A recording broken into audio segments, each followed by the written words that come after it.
Começamos mais um Papo de Eventos, esse programa aqui do Events ou Mais Educação, onde a gente traz sempre alguém da área para poder assim conversar. E hoje a gente tem a exclusividade e o prazer de receber aqui a Cíntia Mari Hayashi, que é do Visit São Paulo, mas eu não vou contar assim dela não, ela está aqui assim com a gente. Então, Cíntia, bem-vinda ao nosso papo. Eu queria que você se apresentasse para as pessoas e contasse quem você é, um pouco assim da sua história e o porquê você está onde está hoje.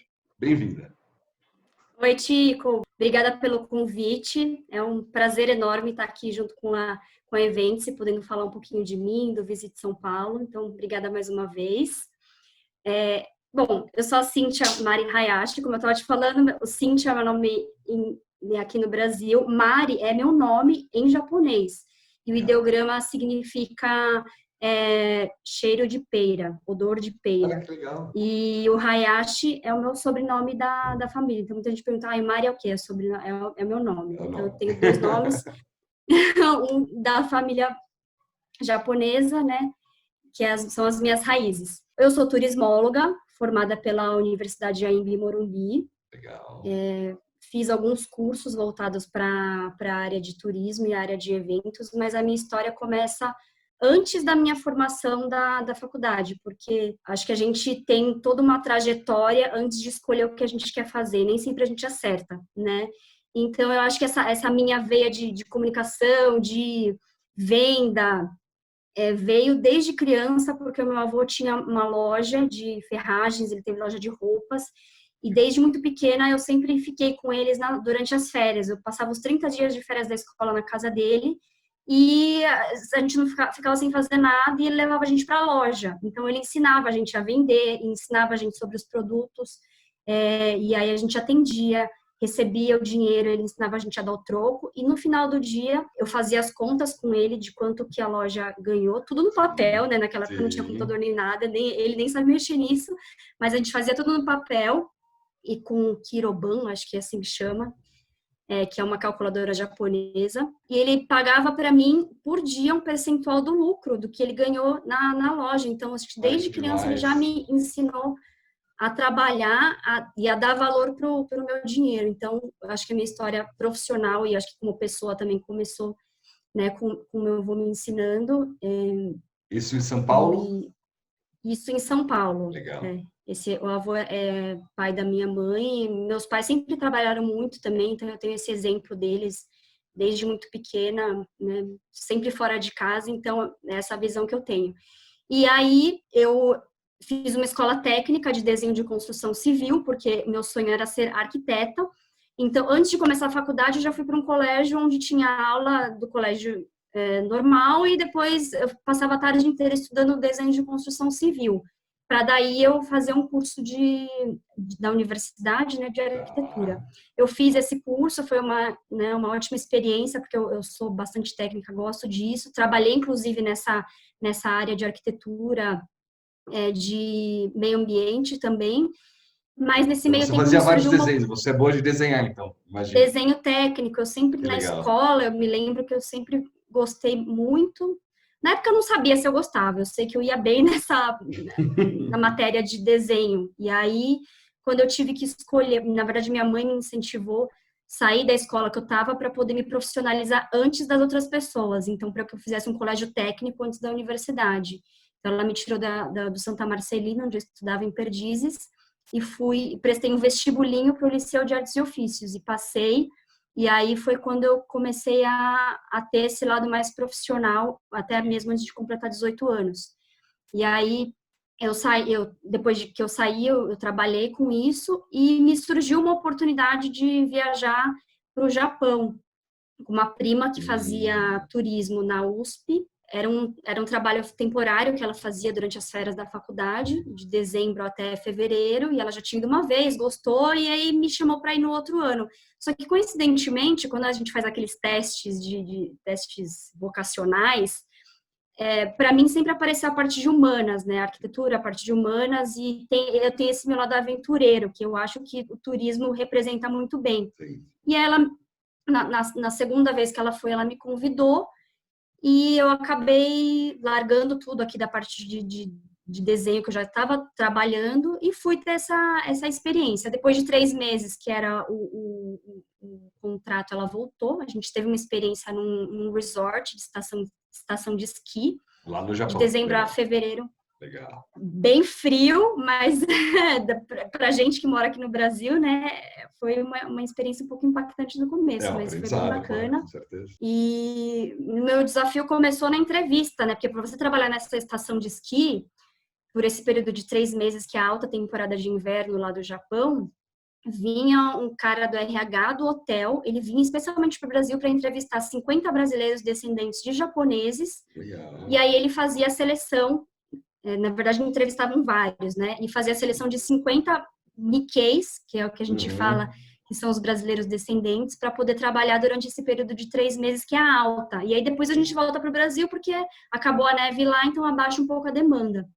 E aí o meu primeiro desafio foi fazer entrevista, porque ele era japonês e eu não falava nada de japonês. A minha família é japonesa, eu entendo algumas coisas, eu não sabia me comunicar na hora da entrevista, só que eu queria muito ir para o Japão. Eu falei, gente, não posso perder essa oportunidade. E aí minha mãe teve a ideia de me ensinar algumas frases típicas de entrevista, e eu decorei várias frases me vendendo, falando do quão importante para mim era essa experiência e do meu sangue japonês. E aí eu decorei um monte de frases em japonês, fui para a entrevista com a minha prima, que me ajudou um pouco, e aí perguntava, eu acho que ele falou isso, aí eu respondia, e assim foi. Que legal. A entrevista, na cara e na coragem, não, eu já tinha, né? Então foi bem cara de pau, e no final ainda fechei com uma frase, assim, para fechar com chave de ouro, dizendo que, né, eu tenho família japonesa, meu sangue é 100% japonês, apesar de ter nascido aqui.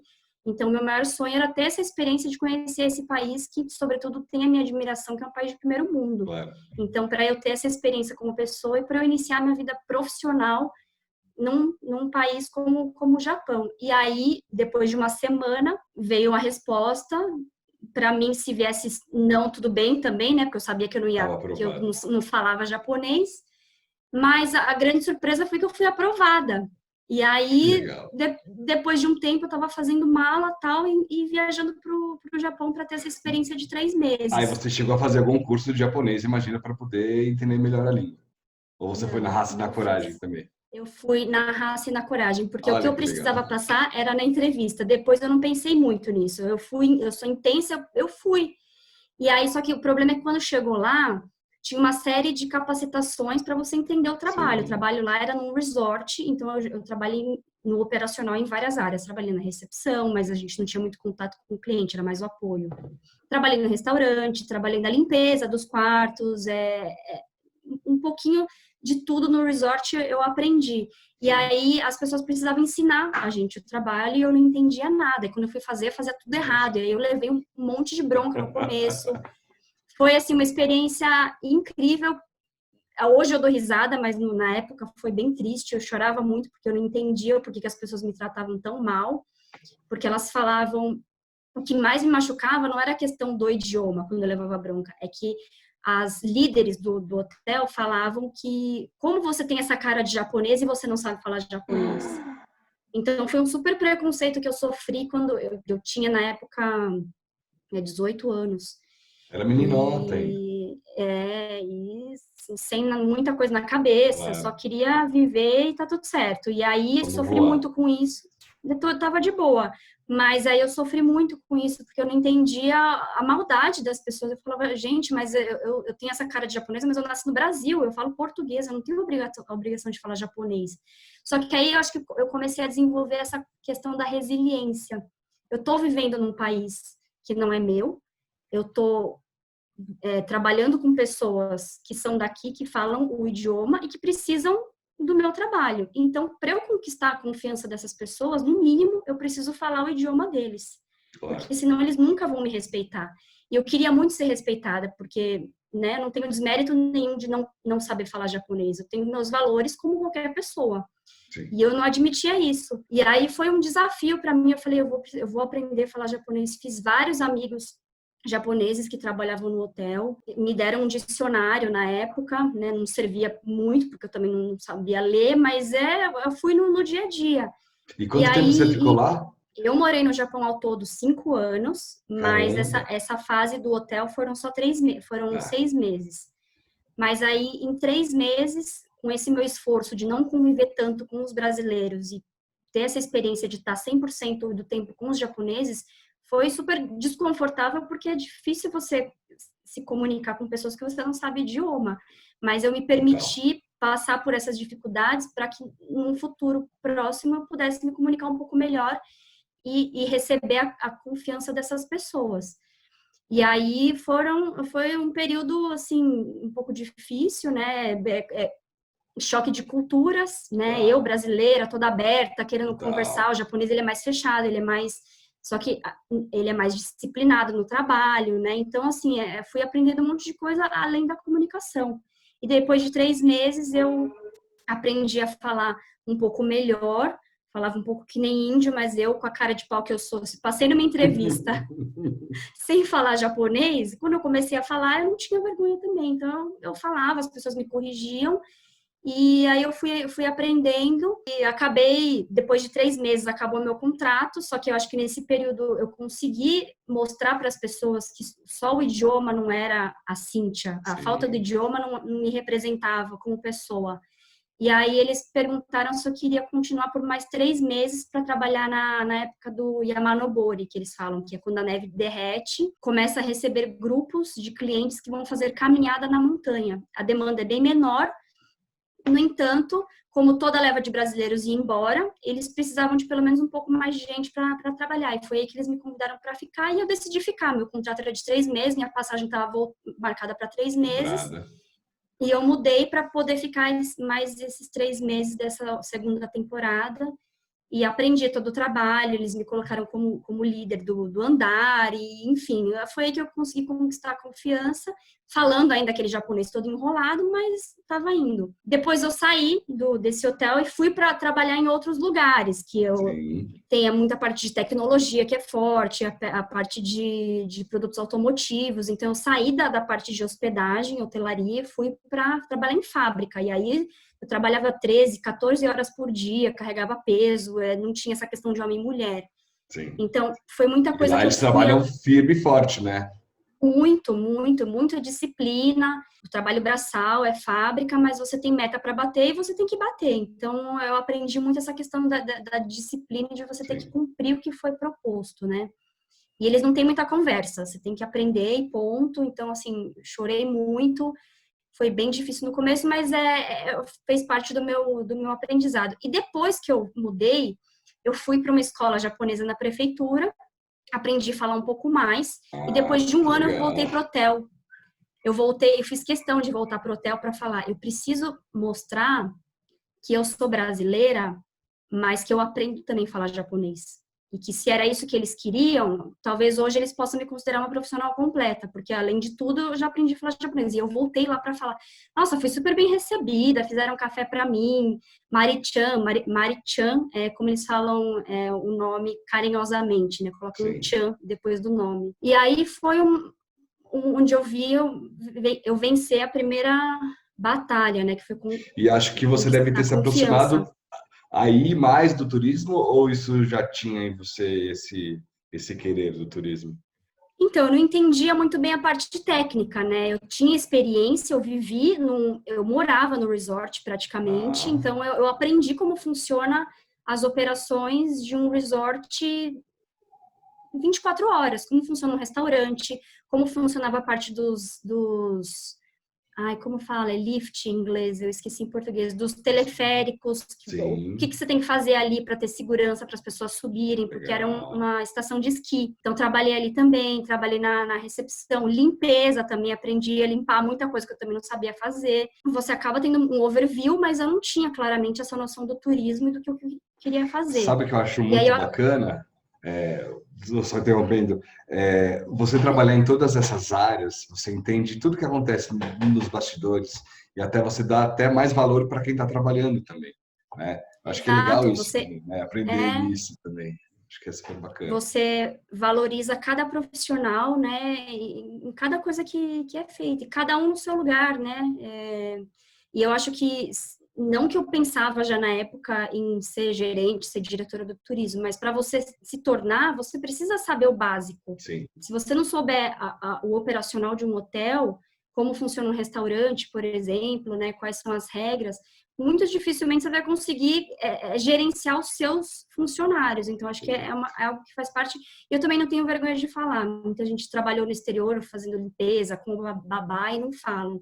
Eu não tenho problema nenhum, porque isso fez parte da minha formação intelectual. Exato. Então, A gente sobretudo... estava falando um pouco antes aqui, né, que isso traz o lado mais humano, né, em você e nas suas relações com as pessoas também.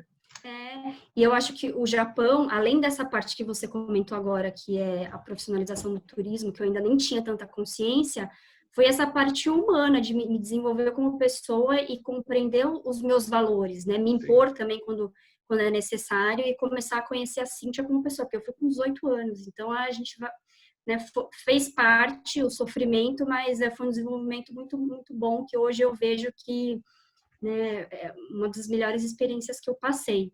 E aí, no fim, depois de tudo isso, né, que eu passei, eu já tinha passado pela parte mais difícil, que foi o idioma, o respeito das pessoas, eu já falava um pouco mais, eu descobri que para você morar no Japão, você precisa falar o idioma. Eu acho que como qualquer país, você está morando no país das outras pessoas, de outra cultura. Então, no mínimo, você tem que se adaptar. Não adianta você querer ser como você é e ser respeitado. Exato. Então, esse foi meu primeiro aprendizado morando no exterior.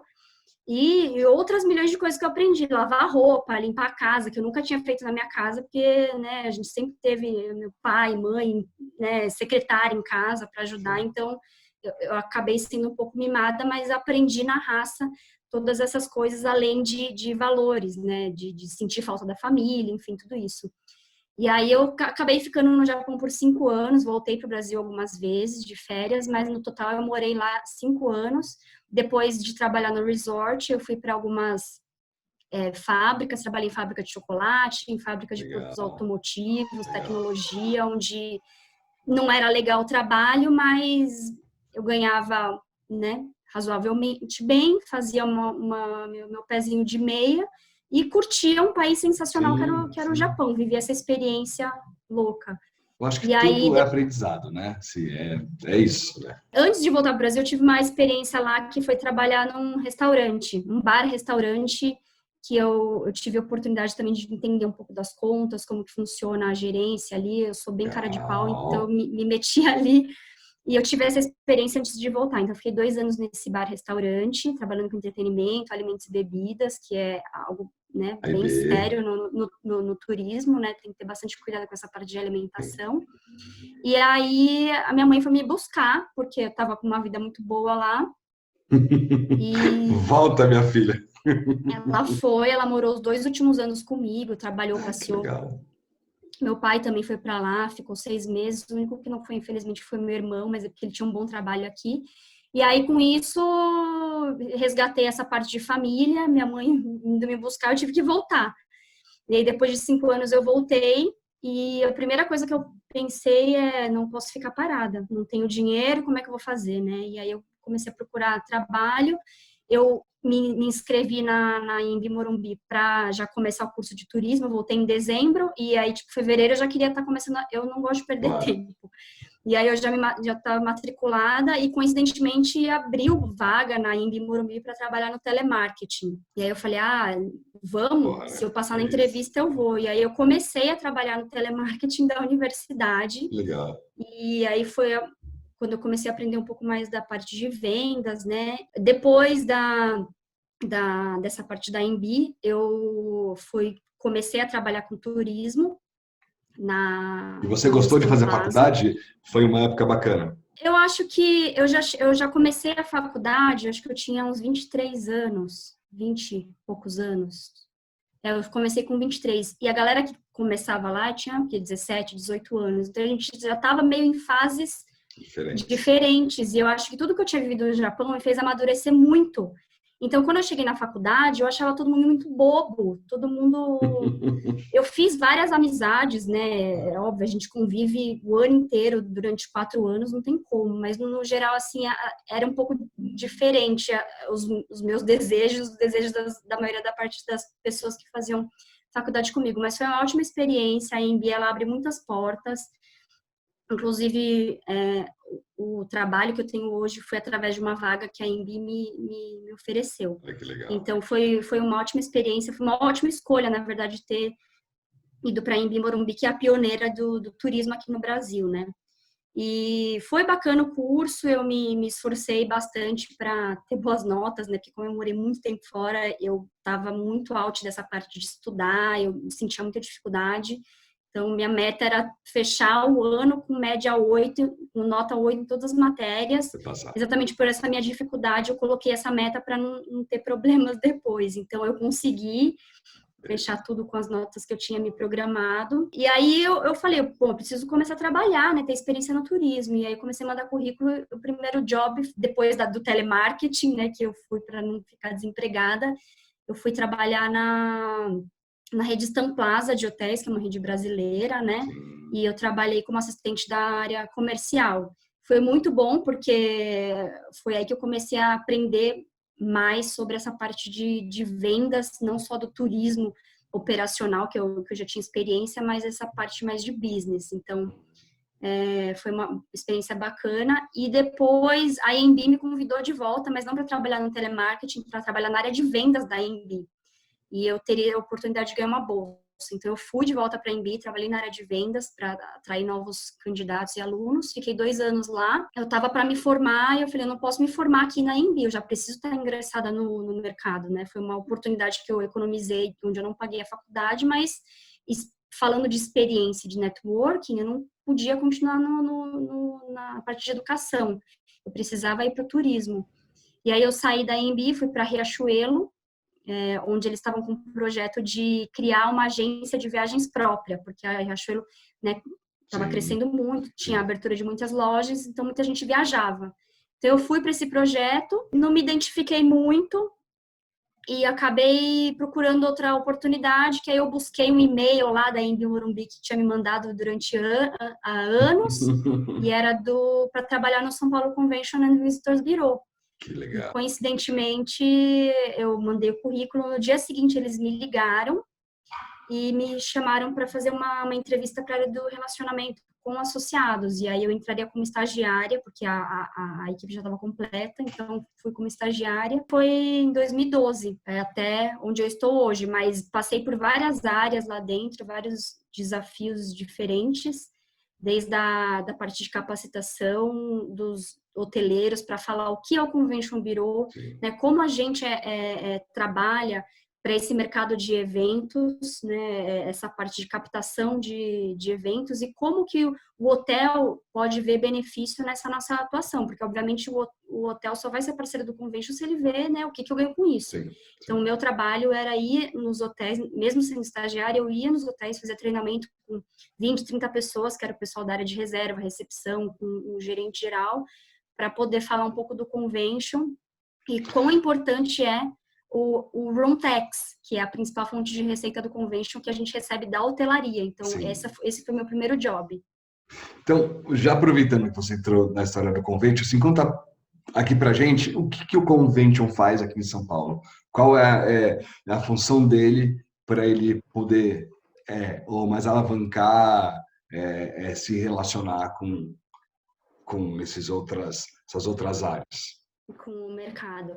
Eu acho que antes de falar do convention é importante falar de São Paulo, né? Porque o convention ele traz negócios, ele movimenta a economia do turismo do destino, né? E São Paulo é uma potência, né? O propulsor econômico do Brasil, falando mais do estado de São Paulo, é responsável por quase 1/3 do PIB do Brasil. E destaque em várias áreas de pesquisa, desenvolvimento, saúde, tecnologia e também na parte de turismo. O estado de São Paulo recebe 40% do fluxo de turistas que vem para o Brasil.